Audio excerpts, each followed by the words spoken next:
¿no? El estado vegetativo, y lo que va a continuar persistiendo ese lugar va a ser la espora, ¿no? Entonces la espora va a ser la que va a resistir a estos ambientes. Y si por algún motivo esta espora puede quedar en este estado, puede quedar años, muchos años, 20 años, 30 años, puede quedar en el medio ambiente en forma de espora. Si yo a esa espora le doy condiciones adecuadas, es decir, nuevamente esta espora llega por algún motivo, por alguna forma, puede llegar a un hospedero que le va a dar calor, que le va a dar humedad, le va a dar todas las condiciones que se necesite para crecer, va a hacer un proceso que se denomina la germinación. Nuevamente va a poder formar las partículas bacterianas y formar una bacteria, y se va a activar el proceso, ¿no?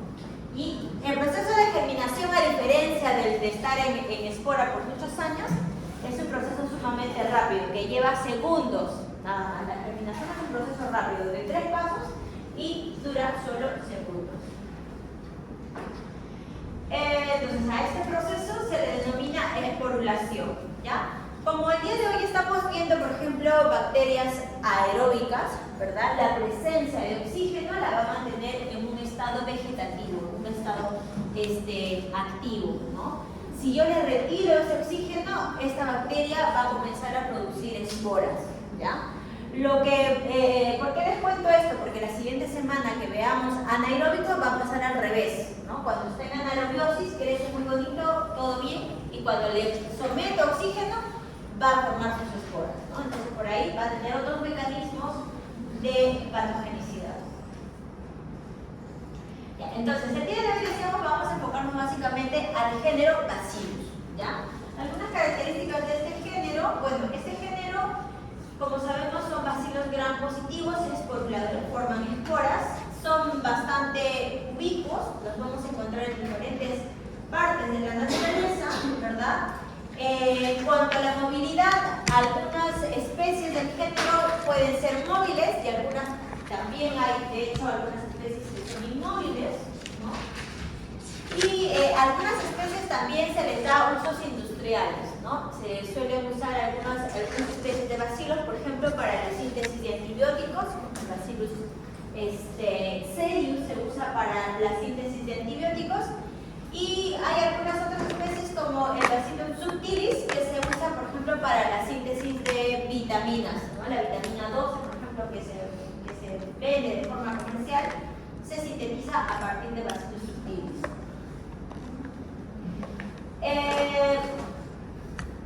Ya sabemos que la morfología es de forma alargada, abastonada, ¿verdad? Si es positivo, entonces va a coger el color del cristal violeta cuando se le haga una tinción gram, ¿no? Son de metabolismo aeróbico y las temperaturas, digamos, normales que estos pueden tolerar son de 30 a 40 grados centígrados. Eso también es importante tenerlo en cuenta para la patogénesis.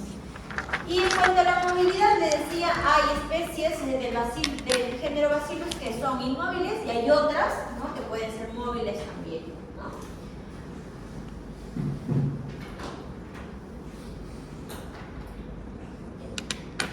Las especies más importantes, sobre todo aquellas que van a causar problemas de salud, van a ser la especie Bacillus anthracis, cuya enfermedad que provoca es el famoso anthrax, que es el nombre de la enfermedad, o también conocida como carbunco, ¿no? En el caso de Bacillus cereus suele hacer intoxicaciones de tipo alimentarias, y como ven un poco las diferencias entre ambas morfológicas en esta tinción, acá estamos viendo que los bacilos de Bacillus anthracis suelen formarse en cadenas, ¿no? De hecho, los Bacillus anthracis son los que se distribuyen en forma de streptobacilos, a diferencia del cereus. El cereus también es positivo, también es bacilo, pero no hace cadenas, ¿no? Entonces, eso también me ayuda a verificar sus características morfológicas.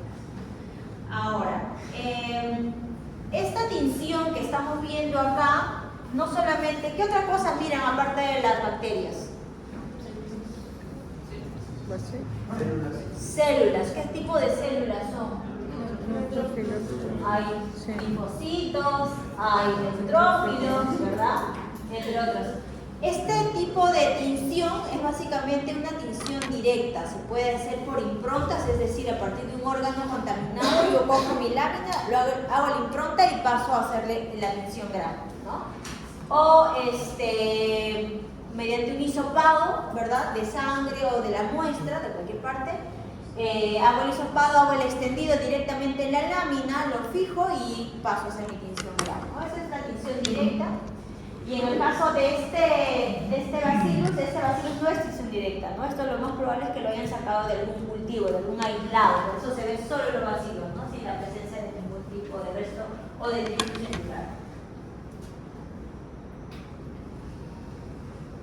Nosotros vamos a ver el día de hoy básicamente este primero. Ya vamos a conocer un poco los mecanismos de patogenicidad de Bacillus anthracis. De hecho, Bacillus anthracis fue descubierto en el siglo XIX por Robert Koch, que en esos tiempos en Europa pues se suele criar la crianza bovina para la producción de lana, ¿no? Entonces se encontraban muchas personas que morían con neumonías fulminantes de forma súbita, principalmente en aquellas personas que trabajaban con la manipulación de la fibra, ¿no?, de la lana. Entonces, ¿qué pasaba? Digamos, era una temporada de esquila, las personas esquilaban un día a la lana de las ovejas y al día siguiente morían de forma súbita, no se sabía por qué, ¿no? Aparecían en el lugar donde morían con hemorragias a nivel de la boca, de la nariz, de los ojos, los oídos, el ano. Y esto en ese momento lo denominaron la enfermedad de los estibadores de lana porque era muy frecuente, ¿no? Ya más adelante se supo de que esta enfermedad era provocada por esta bacteria y se le denominó anthrax o carbunco por el tipo de lesión, ¿ya? Y se sabe en la actualidad de que era provocado por la contaminación de las esporas de las bacterias a través de la inhalación de estas esporas, ¿no? Por eso se dice el anthrax inhalatorio. Fue Robert Koch que pudo aislar a este bacilo por primera vez, desarrollando muchos postulados sobre la infección, y además también fue Robert Koch quien pudo hacer o producir vacunas contra la misma enfermedad mediante la atenuación de cepas, ¿no?, de cepas de bacilo.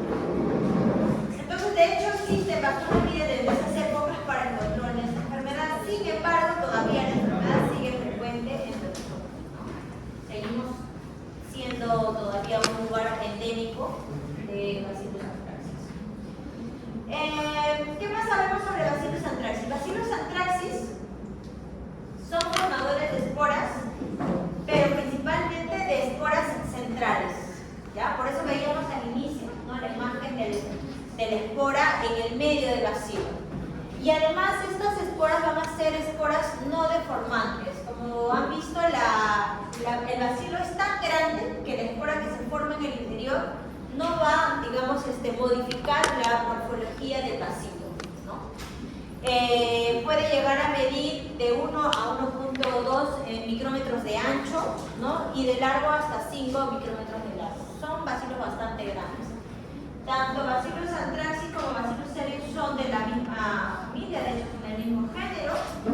Y para su crecimiento, por ejemplo, Bacillus anthracis requiere de este aminoácido, de la aminoácido, y además son presentadores de cápsulas, ¿no? Por eso es que en esta tinción, ¿cómo se llama esta tinción? Se llama tinta china, o el colorante principal es tinta china. Es la tinción negativa, ¿ya?, cuyo colorante principal puede ser tinta china o alguna otra. Pregunta de examen. Despacito, fue la pregunta despacito. Entonces, lo que estamos viendo acá es el fondo oscuro, ¿verdad?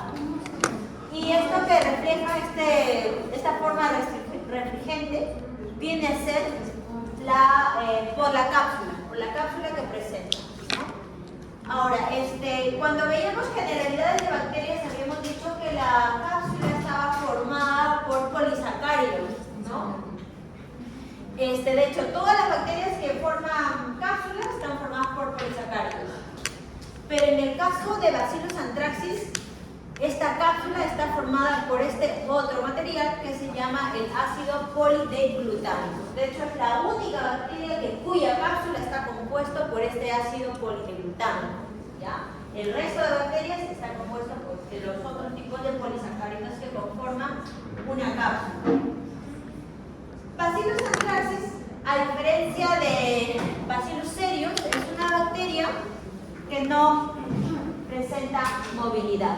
Entonces, ante una prueba ESIN, la de motilidad de indol, solamente voy a apreciar la zona del piquete, ¿no? La zona de la punción, pero no voy a ver la movilidad. En Cereus sí, en Cereus sí se puede apreciar la turbidez producto de la movilidad, ¿no? Pero Cereus tiene unos mecanismos para poder desplazarse y poder provocar la movilidad.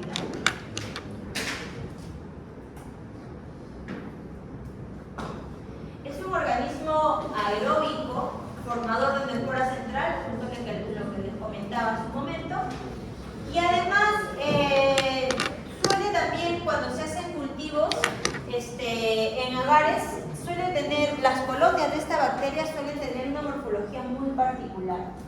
Suelen describirse a estas colonias como colonias grandes, de color blanco, de hecho de un blanco algodón, ¿no? Como algodonoso, ¿ya? Y además son colonias planas y se describe también como la cabeza de medusa, que viene a ser este borde de acá. No sé si logran diferenciar ese borde. Ese borde de ahí es como si yo a partir de ese algodón las hubiera jalado y hubiera hecho como varias tiras, ¿no? Y da el aspecto como la cabeza de la medusa, por eso que la describen así, ¿no? En este caso, por ejemplo, este medio de cultivo es un agar sangre y lo que estamos viendo que hace un buen contraste, ¿no? El fondo rojo intenso con el blanco intenso de la colonia, ¿no? Entonces se puede ver muy bien la coloración y la forma de la colonia.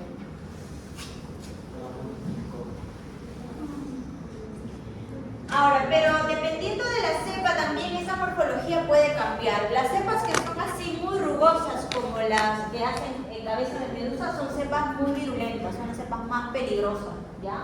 De hecho hay otras cepas que son cepas de colonias más lisas, más, digamos, un poco más planas, que son cepas a las cuales se les baja la patogenicidad, se les baja la virulencia para la producción de vacunas principalmente. Otra característica de Bacillus anthracis, ustedes pueden apreciar en este medio de cultivo hemólisis o no. ¿Qué creen? ¿Hará hemólisis? No hay hemólisis, ¿verdad? Está la colonia y el fondo rojo, ¿no? Yo no le veo ningún halo de producto de la hemólisis en estas colonias. Bacillus anthracis no produce hemólisis ni agar sangre, a diferencia de Subtilis, que sí hace hemólisis, una hemólisis bien marcada, miren, ¿no? Bacillus anthracis crece nada más la masa bacteriana y el Bacillus subtilis, alrededor de la masa bacteriana, está produciéndose la hemólisis. Otra forma de detectar, sobre todo para corroborar que de verdad se trate de un Bacillus anthracis, es usar un medio de cultivo que se llama el caldo de triticasa de soya. Esta técnica consiste en coger un poco de colonia, y si yo todavía sigo dudando de que este es Bacillus anthracis, cojo un poco de colonia de mi cultivo y coloco en este agar la masa bacteriana. Entonces, lo voy a dejar en incubación unos 10 minutos, ¿ya? Y lo que voy a apreciar al cabo de 10 minutos es el crecimiento de la bacteria, pero en forma algodonosa, por eso se le conoce como el copo de algodón en agar triticasa de soya. Cuando hay crecimiento bacteriano de otro tipo de bacterias, ¿verdad? Decíamos, en un caldo lo que apreciamos es turbidez del medio, ¿verdad? Cuando hay crecimiento, decíamos, cambia la turbidez, ¿no? En este caso no hay una turbidez en todo el caldo, simplemente hay la formación como una especie de fibroso, ¿no? Pegajoso por el aspecto que tiene de copo de algodón, ¿ya? Y eso es típico de Bacillus anthracis. Antiguamente, cuando no había, digamos, tantas facilidades de poder hacer PCR, esas tecnologías que tenemos ahora, con esta prueba se corroboraba, ¿no? Se aseguraba de que era Bacillus anthracis. casi ya no se usa mucho esta técnica, pero seguramente en algunos laboratorios que todavía no estén tan equipados todavía los han de seguir haciendo. Acá tenemos algunas diferencias microbiológicas con las otras especies del género Bacillus, como por ejemplo hablábamos de la motilidad, ¿no? Bacillus anthracis, como ven, no tiene motilidad. Serius y Subtilis sí tienen movilidad. En cuanto a la hemólisis también, que acabamos de ver en el lavar sangre, ¿verdad? Bacillus anthracis no tiene hemólisis, Serius y Bacillus sí tienen hemólisis. Este es el agar triticasa de soya. Agar triticasa de soya, al ser un medio sólido, el crecimiento de la colonia, decíamos, crece en forma de cabeza de medusa, y las otras colonias pues, son de otros aspectos, ¿no? Este es caldo triticasa de soya. En el caldo, decíamos, crece en coco y algodón, y en los otros pues crece normal, ¿no? Haciendo una turbidez del medio. La presencia de cápsula, generalmente la cápsula va a mantener aquellas bacterias que son virulentas. De hecho, la cápsula es un factor de virulencia para las bacterias. Y en este caso, al ser Bacillus anthracis el más virulento, ¿verdad? Esta va a ser la que tiene cápsula a diferencia de las otras, ¿no? Las otras son un poco más suaves en cuanto a patogenicidad. Esta es otra prueba que es la hidrólisis de gelatina. De hecho, se usa el agar también como para poder hacer la prueba. Y lo que se espera en esta prueba es que se vaya formando precisamente esa gelatina. Y en el caso de Bacillus anthracis se ha visto de que esta hidrólisis es lenta, a diferencia de las otras que lo hacen sumamente rápido. En cuanto a la sensibilidad de antibióticos, Bacillus anthracis generalmente suele ser sensible a la penicilina, ¿no? Y eso es como una especie de ventaja porque puede ser nuestra primera línea de tratamiento cuando se detecta esta enfermedad, ¿ya? A pesar de que ya la gran mayoría de las bacterias, ¿no? Ya tienen resistencia a la penicilina, Bacillus anthracis todavía sigue siendo sensible. Y en cuanto a los grados de patogenicidad, pues Bacillus anthracis gana a todos en cuanto a patogenicidad, ¿no? Y ahora vamos a saber por qué. Ahora, para entender la patogenicidad tan alta de Bacillus anthracis, hay que recordar un poco ya las características genéticas de las bacterias. Bacillus anthracis es una bacteria que está ampliamente estudiada, ¿no? Principalmente comenzó su estudio de esta bacteria porque al inicio del 2001 por ahí, Estados Unidos sufrió un ataque bioterrorista, ¿verdad? En los cuales se envió al gobierno americano cartas con un contenido de esporas dentro, de tal forma que las personas que recibían esas cartas inhalaban las esporas y desarrollaban el anthrax inhalatorio, ¿no? Entonces, a partir de ese entonces, pues, comenzaron los estudios de esta bacteria, digamos, con mucho más profundidad. La bacteria cuenta con un cromosoma del cual ya está completamente secuenciado, ¿verdad? Se sabe de que tiene 5.2 millones de pares de bases de genes, y cuenta también con 2 plásmidos, ¿no? Es importante conocer los plásmidos y recordarlos, porque los plásmidos van a ser los principales, digamos, los principales materiales genéticos que van a estar secuenciados para la producción de sus factores de virulencia, como por ejemplo el PX01 es un plásmido que va a codificar para la síntesis de sus toxinas, ¿ya? Y el plásmido PX02, esos son los nombres de los plásmidos, va a codificar para la síntesis de la cápsula, ¿no? Decíamos, la cápsula también es un factor de virulencia importante en Bacillus anthracis, ¿ya? ¿Qué más? Dentro de los factores de virulencia se mencionan que son estos dos principales, la cápsula y la toxina. Pero dentro de las toxinas vamos a encontrar que cuentan con 2 toxinas principalmente, de 2 o hasta 3 toxinas. Pero no todas las cepas de Bacillus anthracis cuentan con los 2 plásmidos. De hecho, para bajarles la patogenicidad y poder hacer estas vacunas atenuadas, se trata de eliminar algunos de los plásmidos para que se baje la patogenicidad de la cepa y se puedan producir las vacunas, ¿no? Entonces, vamos a empezar por conocer al PXO2, que es el plásmido que codifica para la cápsula, para la síntesis de la cápsula. Este plásmido cuenta con genes estructurales llamados el CAP-B, CAP-C, CAP-A. ¿No? Es el nombre de los genes. De hecho, el nombre ya deriva de lo que luego van a provocar, ¿no? La síntesis de esta cápsula. Y hay que recordar que la cápsula, en el caso de Bacillus anthracis, está compuesto por esto de acá, por el ácido polideglutano, ¿ya? Que es diferente a las cápsulas de otras bacterias. Pero ¿para qué le sirve la cápsula a Bacillus anthracis? ¿No? Que sea diferente, que tenga otro peso molecular. ¿Para qué le sirve?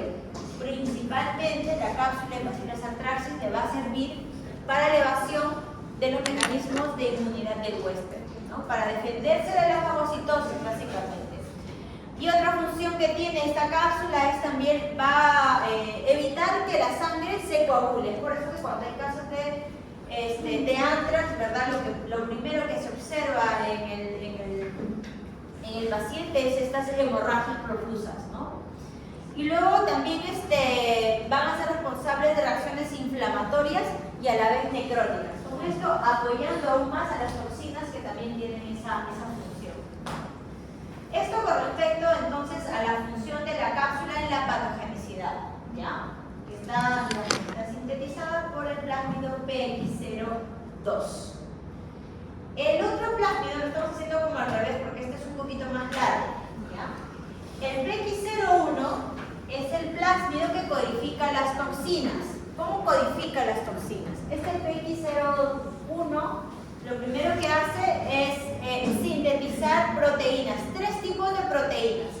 El factor de edema, que es una proteína, el antígeno protector, que es otra proteína, que de protector no tiene nada, pero así le pusieron su nombre, y el factor letal, ¿ya? Que es otra proteína. Ahora, para que puedan, formar a la toxina se necesitan 2 o 3 de esas proteínas, ¿ya? Tenemos, por ejemplo, la toxina edematizante que se forma a partir de la unión de estas 2 proteínas, del factor de edema y del antígeno protector. Y en el caso de la toxina letal se puede formar de 2 formas, con la unión de los 2 últimos, del antígeno protector y el factor letal, o en todo caso de los 3 juntos también van a activar a la toxina letal, ¿ya? La toxina edematizante lo que va a provocar pues, es edema, es decir, esta salida de líquidos intracelulares al medio extracelular, lo que va a provocar esa especie de inflamación o de hinchazón del tejido, ¿no? Y en el caso de la toxina letal lo que provoca directamente son las necrosis y muerte celular y como lo hacen sumamente rápido, lo más probable es que también no pueda ser tolerado para el huésped.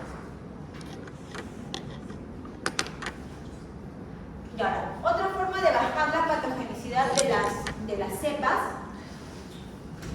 es que no pueda, estos plásmidos no sinteticen alguna de estas proteínas, ¿no? Si alguna de estas, sobre todo esta de acá, que es la más importante, si no sintetiza esta de acá, entonces esas otras 2 no pueden funcionar como toxinas, ¿ya? Se necesitan 2 o más de estas proteínas para poder pues, provocar la toxicidad, provocar las toxinas.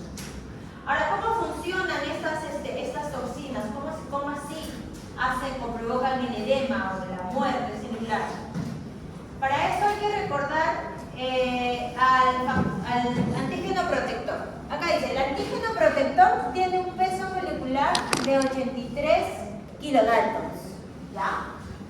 Este antígeno protector tiene la afinidad de unirse a los receptores celulares de varios tipos de células epiteliales como la piel, de células epiteliales a nivel del intestino, de células, de células sanguíneas como los macrófagos, de diferentes tejidos, de diferentes tipos celulares, tiene la afinidad por estos receptores, ¿ya? Ahora, una vez que este antígeno protector llega a la membrana de la célula, esta célula lo primero que hace es formar un endosoma, es decir, ingresa como tal, con ese peso, con el peso de 83 kilodaltons. Una vez que ingresa dentro de la célula, existen unas proteasas que se llaman furinas proteasas. Estas proteasas, estas enzimas, lo que hacen es romper a la proteína, la rompen en dos pedazos. Uno de ellos va a quedar con ese peso, con el 63 kilodaltons, y la otra va a quedar con la diferencia, con 20. ¿Ya? La que quede como 20 no nos interesa porque esta va a desaparecer. Y la que queda como 63, esta, nuevamente ya con un bajo peso molecular, nuevamente va a regresar a la membrana citoplasmática, pero no va a regresar sola. Ahora va a regresar unidos en grupos de 7, de hecho, formando un heptámero, ¿ya? En 7 pedacitos. Regresa nuevamente al citoplasma, perdón, a la membrana, y lo que va a provocar en esta membrana es una especie de poro. De hecho, le llama como un preporo, porque lo que va a provocar este heptámero es sitios de unión para las otras proteínas, para el factor letal y para el factor edema, ¿no? Entonces, estas proteínas se van a unir a este antígeno protector de menor tamaño, y este antígeno protector lo que va a hacer es nuevamente ingresar al citoplasma, pero ya con las otras proteínas, ¿no? De alguna forma hace como un tipo de viaje para que ingrese las proteínas al interior del citoplasma celular, ¿ya? Entonces ya de esa forma pudo ingresar, ¿verdad?, las otras proteínas al interior unido a estos antígenos protectores, y ahora sí se van a convertir en toxinas, ¿no? Tanto la toxina letal como la toxina edematizante. ¿No? ¿Se entiende? ¿Sí? Ya. Y esto es en cuestión de segundos, ¿no? Entonces, una vez que ya ingresan estas toxinas, ¿ya? La toxina edematizante, por ejemplo, es una toxina que va a actuar como una adenilciclasa dependiente de la gadolinium. Es decir, lo que va a hacer es se va a unir al ATP de las células y las va a convertir en un AMP cíclico. Y al hacer ese cambio, ¿verdad?, lo que va a provocar es va a perturbar la homeostasis hídrico de la célula, de tal forma que lo que va a provocar es la salida de líquidos intracelulares a un medio extracelular, y lo que vamos a tener como resultados es este aspecto hinchado del tejido, ¿no? Y de hecho, lo que vemos, lo que hemos visto al inicio, esto de acá, miren el cuello de esta vaca, no, de la primera vaca, El cuello ancho de una vaca es más provocado por el edema que por otro tipo de consecuencias, ¿no? Porque la vaca es un animal voluminoso. ¿Cómo podríamos saber de que esto es un edema, ¿no? O sea, es imposible. Tendríamos que observar precisamente el cuello, que es la zona más angosta, en la cual podemos verificar de que se trata de un edema, en el caso de estos animales, ¿no? Ahora, de hecho, cada toxina no actúa de forma independiente, ¿no? Las toxinas van a actuar juntas. Lo que sí puede pasar es que por una especie de competencia, una puede sintetizarse más que la otra, formarse más que la otra, ¿no? Y por eso es que en algunos lugares vamos a ver más edema y en otros lugares quizás más necrosis. La otra toxina, la toxina letal, actúa como esta otra molécula, sobre todo como esta enzima, ¿ya? No se sabe mucho exactamente cómo es que actúa, pero lo que sí se sabe es que estas enzimas provocan la necrosis de la célula, ¿no? Esta es una proteasa que es dependiente del zinc, que inactiva esta proteína, la proteína quinasa mitógeno activador. Y hasta acá sabemos. Y de ahí lo que se sabe es que todo esto provoca la muerte de la célula, la necrosis como tal.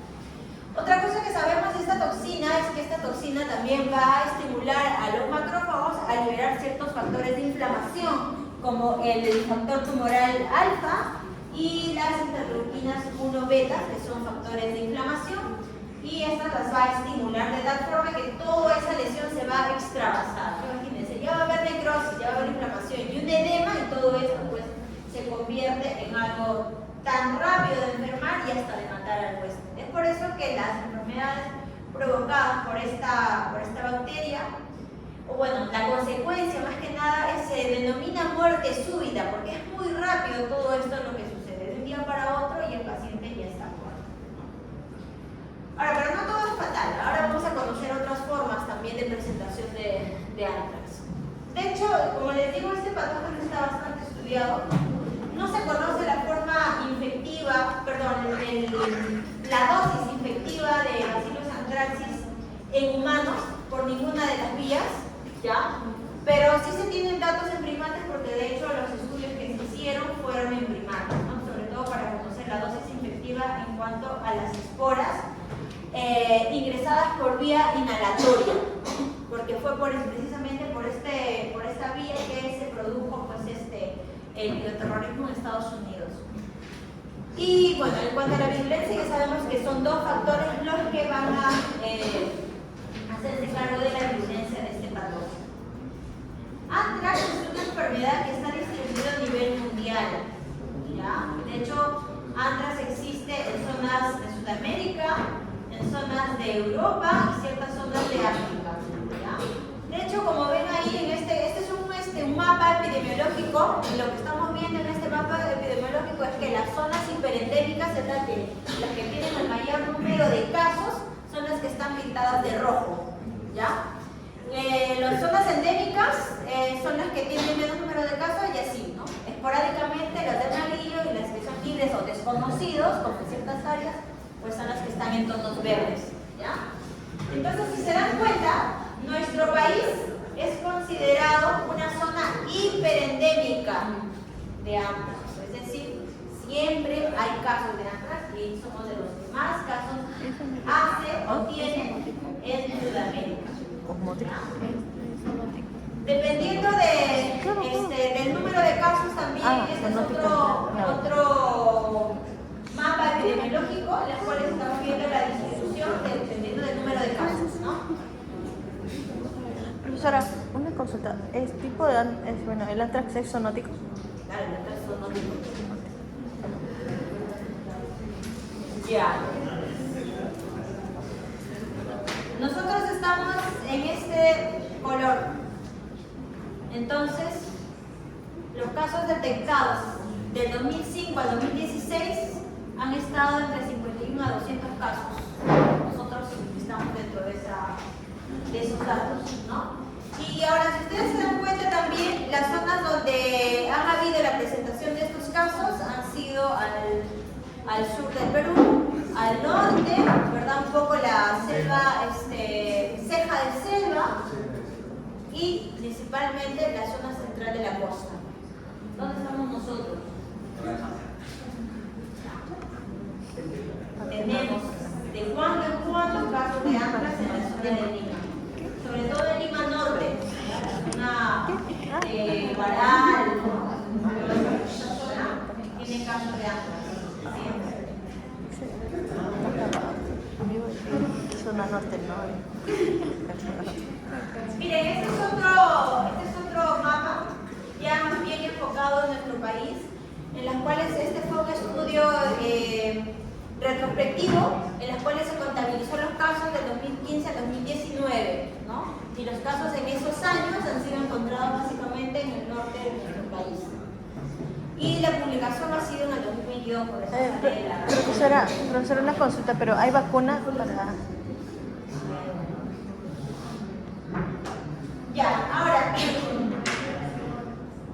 en cuanto al cómo ingresa Anthrax, es una enfermedad que puede afectar, sé que por ahí va la inquietud de ustedes, ¿ya? Chicos, es virulento. Ya, otra vez, volvemos acá. Anthrax es una enfermedad que puede afectar principalmente a los mamíferos. ¿Pero qué tipo de mamíferos? A los mamíferos que están en vidas libres, ¿ya?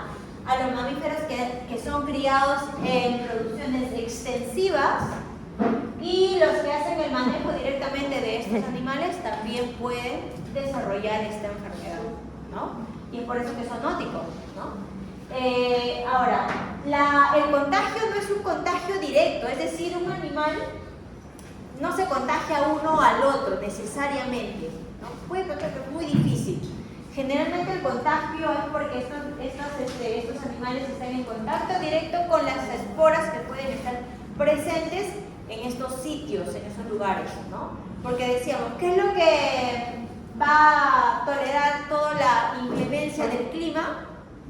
Las esporas, ¿verdad? Entonces, cuando estos aspiran las esporas por algún motivo, van a desarrollar la enfermedad y van a morir rápido también, ¿no? Si por ahí por mala suerte cogen una espora, pues la muerte es bastante rápida.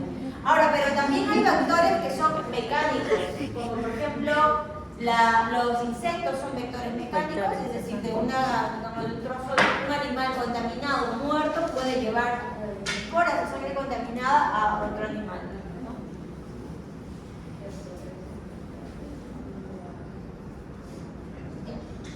Anthrax también se conoce como carbunco. ¿No han escuchado alguna vez el carbunco? ¿Ya? El carbunco deriva de carbón, porque hay ciertas lesiones que son de color negro, ¿no? Por eso se llama así, carbunco o anthrax.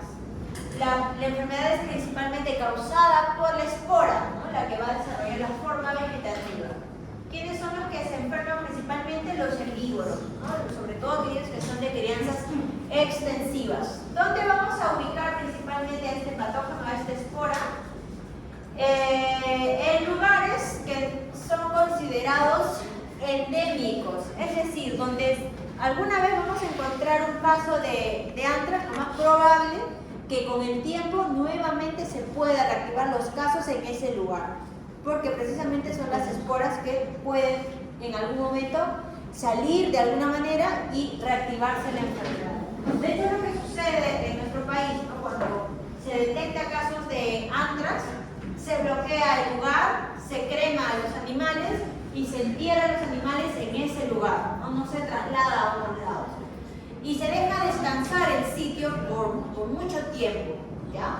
Pero ¿qué pasa? Si otra persona nueva llega a ese sitio y piensa que no pasa nada, lo más probable es que nuevamente vuelva a activarse la enfermedad en ese lugar, ¿no? Porque los animales pues curiosean, rascan, todo tiene un ciclo también, ¿no? Y puedan nuevamente liberarse las esporas.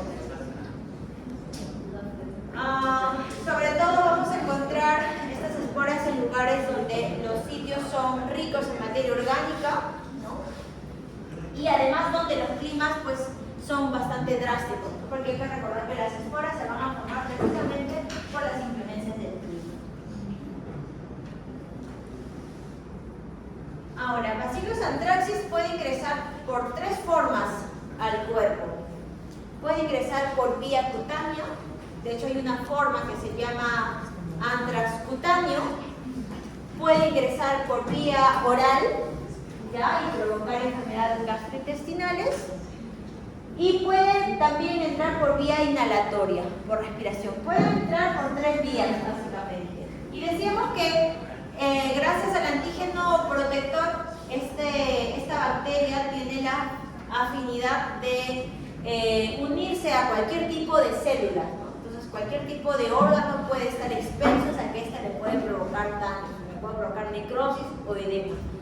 Donde llega principalmente, cuando llegan los macrófagos, ¿verdad? Estos se van a encargar ahora de diseminar a otros órganos si es que la enfermedad progresa, ¿no? Incluso puede pasar o atravesar la barrera hematoencefálica en algunos de los casos, cuando es muy rápido, y provocar meningitis necrotizante, ¿no? Y ya esto pues no es compatible con la vida. El paciente ya no la puede hacer. Ya. Decíamos, en el caso de anthrax, los principales hospederos vamos a ser los mamíferos de sangre caliente, principalmente los que son criados de formas extensivas, ¿ya? Entre ellos también el hombre estaría pues, dentro de los principales hospederos. Y van a ser las aves y los reptiles los que más bien no necesariamente desarrollan anthrax, porque hay que recordar que estos animales tienen diferente temperatura corporal a la de un mamífero, ¿no? Las aves siempre tienen su temperatura sobre los 40, de tal forma que la bacteria no tolera estar en estas temperaturas. Y en el caso de los reptiles al revés, ¿no? Las temperaturas son mucho más bajas del 30 y pues también también son bastante tolerantes al desarrollo de esta enfermedad. Sin embargo, por ejemplo, en el caso de las aves pueden participar como vectores mecánicos, al igual que los insectos, ¿no? Entonces sí podrían llevar en las plumas o podrían llevar en las patas quizás las esporas y contaminar en otros lugares. Ahí, ya. Vamos a hablar un poco sobre anthrax cutáneo. Decíamos, el anthrax cutáneo es el ingreso precisamente por la piel, y esto es sobre todo cuando las pieles están dañadas o laceradas, es más fácil que ingrese la bacteria por estos lugares, y es el caso más frecuente de anthrax, ¿no? Casi el 25% de los casos es anthrax cutáneo, ¿ya?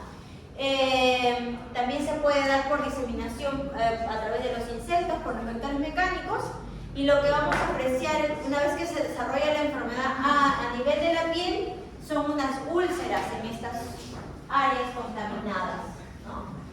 Úlceras que tienen el color negro. Miren ese color negro que tiene la úlcera de la mano.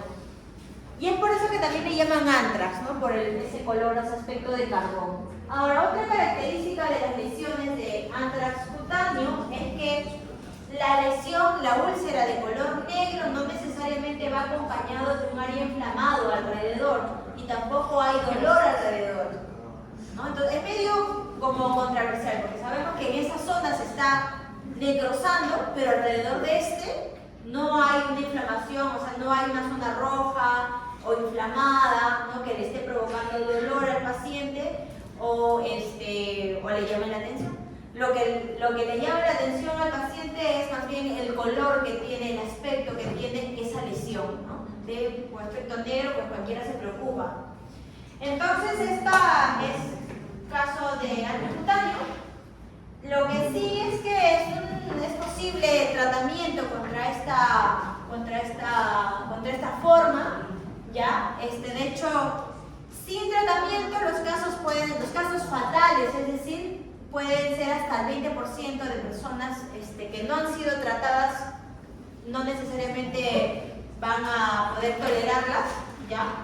Y aquellas que han recibido el tratamiento, pues solamente el 1% no tolera, la gran mayoría sobrevive con tratamiento. Entonces, sí es posible el tratamiento en tiempos adecuados. Ahora, cuando también hay un descuido, sí puede pasar de que a partir de la piel, si llega a vía sanguínea, entonces ahí ya se desencadena todo, ¿no? Entonces, con eso hay que tener cuidado. Y además, como ven, también los días de incubación es bastante rápido, ¿no? Hay que tener cuidado, ¿no? La otra forma es el anthrax gastrointestinal. Esta es por vía oral.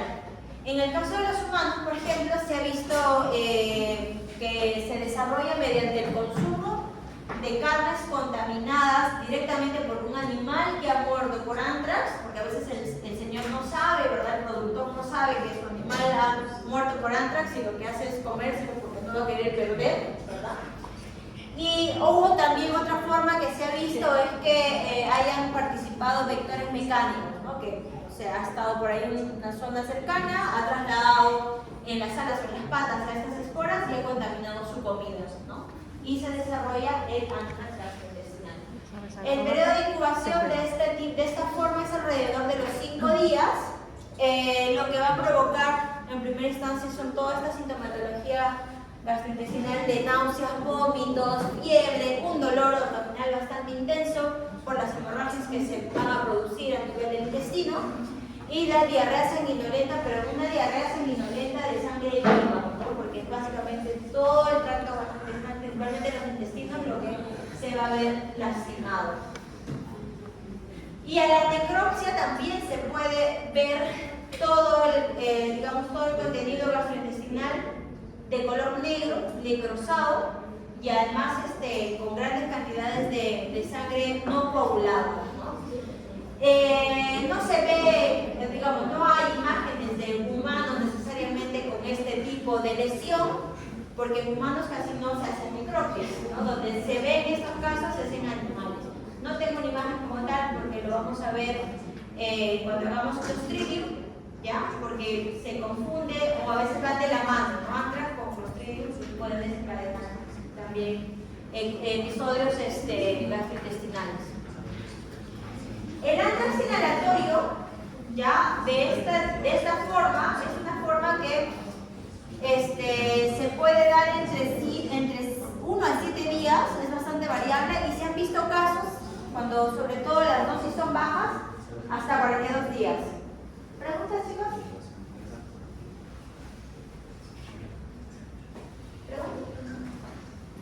¿No? Ah, ya, como estabas conversando con el compañero, pensé que tenías alguna pregunta. Ya, ok. Entonces, este de acá es el más peligroso. Este sí lleva a la muerte bastante rápido, ¿ya? Y además, los casos tratados, ¿ya? Miren, solamente el 75% de las personas, no, la diferencia, ¿no? 75% de las personas con tratamiento van a llevar a la muerte. Con tratamiento, es decir, solo el 25% se va a salvar. En el caso de los no tratados, peor, ¿no? Solo el 3% ya esos de los que son superhumanos pueden tolerar, y el resto, si la gran mayoría, pues sí va a llevarse, se va a ir al otro lado, ¿no? Y aquellas personas que, por ejemplo, se han visto muy poquitos casos de que sí han podido salvarse, de hecho quedan con daños muy graves a nivel de los pulmones, ¿no? Quedan con secuelas muy graves también. Lo que se daña principalmente es el mediastino, y se provoca una mediastinitis por la extracción de hemorragia que se da a ese lugar, y lo que hace es un colapso pulmonar, ¿no? Y además de la necrosis pulmonar también. Miren esta, no sé si lo logran ver, pero esta viene a ser la tráquea, los bronquios que se están dividiendo, y acá estamos viendo los dos paquetes pulmonares, ¿no? Sumamente negros, necrosados. Ahora, es el antrax inhalatorio el que va a desencadenar también la llamada meningitis necrotizante, en las cuales se ve la meninges del cerebro, ¿verdad? Necrosada, ¿no? Ya esto no es compatible con la vida. De hecho, esas imágenes sí son casos de humanos,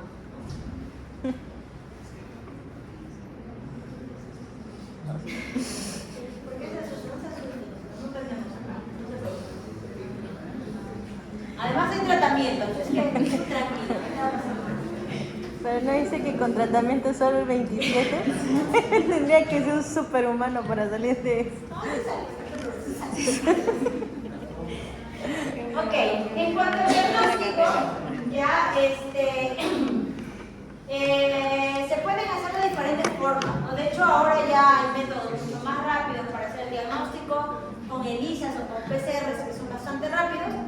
Se pueden hacer también por tinciones directas, tinción GRAM, y ver directamente, como lo que habíamos visto, ¿verdad? En la primera imagen, células sanguíneas inflamatorias con la presencia de los streptobacilos, ¿no? Y eso también me ayuda al diagnóstico.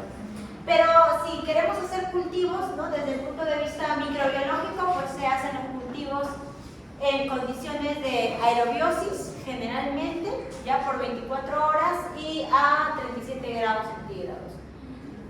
Los medios de cultivo más utilizados son el agar sangre por el aspecto, el contraste que hace la colonia con el medio, y además para también por ahí evaluar la no posibilidad de que encontremos hemólisis, ¿verdad? Y también se usa un agar general para poder saber si a lo mejor está acompañado de otras bacterias. ¿Cuáles son las muestras que se pueden enviar al laboratorio? Pues todo, cualquier cosa se puede enviar al laboratorio. Si es posible, solo hisopados, ¿no? Porque retirar quizás los órganos es un poco riesgoso para la persona que muestrea, entonces con los hisopados es suficiente, pero se pueden enviar frotis de sangre, frotis de vasos, por ejemplo, de ganglios linfáticos, o quizás huesos largos para ver la médula. Y bueno, todo sirve.